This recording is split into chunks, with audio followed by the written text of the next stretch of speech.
Chef Jimmy Bannos Jr. comes by his cooking talent naturally. He is a fourth-generation restaurateur. He was bussing tables in his father and uncle's Chicago restaurant, Heaven on 7, when he was just 5 years old. Moving up from heaven sounds like quite a challenge, but these days he is chef and partner at the Purple Pig, named one of Bon Appetit magazine's top 10 new restaurants in the country.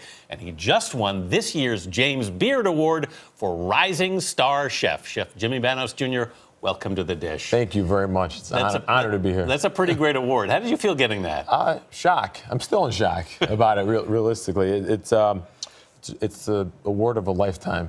You know, it's just something that you dream about. And it was such a great, I was just so happy for our team. You know, how hard they work, and it was just phenomenal. You know, in this picture, I think we're seeing your father and your uncle. No, that's my partner, our partner, Tony Montuano. Okay. That is your dad there, though, right? That is my dad, yep. What I wanted to ask you, though, was, you know, your dad, we mentioned in the intro, your dad was so instrumental, but this is your mom's chicken. This is my mother's chicken. I'm like, I wanted to, you know, do something to tribute my mom, and really just this whole spread, it really is just really about family and like what we would eat in the summertime. Mm-hmm. Sunday dinner is something that, with my family, we do it every Sunday. Right. Oh, that's nice. And it's a really great tradition that we have, and I'm like, this is perfect for the season. You know, really with the corn and tomatoes coming in season, and then we have this lemon chicken, which is a childhood favorite. Mm-hmm. Okay, it's really simple: roasted garlic, lemon, oregano, butter, olive oil. This is really in the blood for you because your dad had you bussing tables when you were like 5 and 6. Like 3. 3? There's the child labor laws didn't really exist. Didn't apply in the family. They didn't really apply, but it was something that I always wanted to do. I mean, there was not, people ask like, what did you want to do anything else?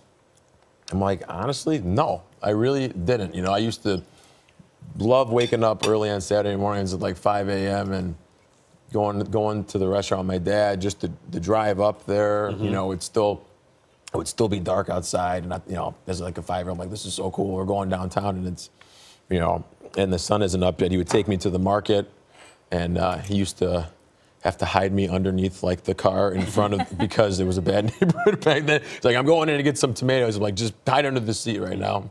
But your dad, I noticed that your dad did a lot of Louisiana-style food. Yes, my father fell. Oh, there he is! Hi, Dad. How's it going? We'll bring you some food after this. But yes, he started with Louisiana food. He started with Louisiana food. He fell in love with Louisiana probably about 30 years ago, just from picking up a Paul Prudhomme cookbook. And the original Heaven on 7, which before it got turned into Heaven on 7, was the Garland Coffee Shop. Mm-hmm. Which was ran by my dad, my grandparents, and my uncle. And he just kind of got that, he calls it the New Orleans bug he got, and he flew out to New Orleans, met Paul Prudhomme, and one by one just started implementing New Orleans-style dishes to the restaurant, and that the rest is history. It was amazing. Well, as I hand this dish over to you to get your signature on it, we want to ask you if you could have this meal with any person, past or present, who would that person be? That would be 2 people, and I say this, it would definitely be my grandparents, mm-hmm. who started this all, and you know, no longer here with us. You know, if it wasn't for them, you know, my dad wouldn't have been in the business, and neither would I. So I really owe a lot to them, and I wish they would have been able to see a little bit of what's going on. So that's an easy one. Easy one for me. It's always nice to hear when people pick family. We always love to hear that. Yeah, Chef Jimmy Bannos Jr., thank you so much for joining us. Thank you very much. And for more on this dish in front of us, head to our website at CBS This Morning.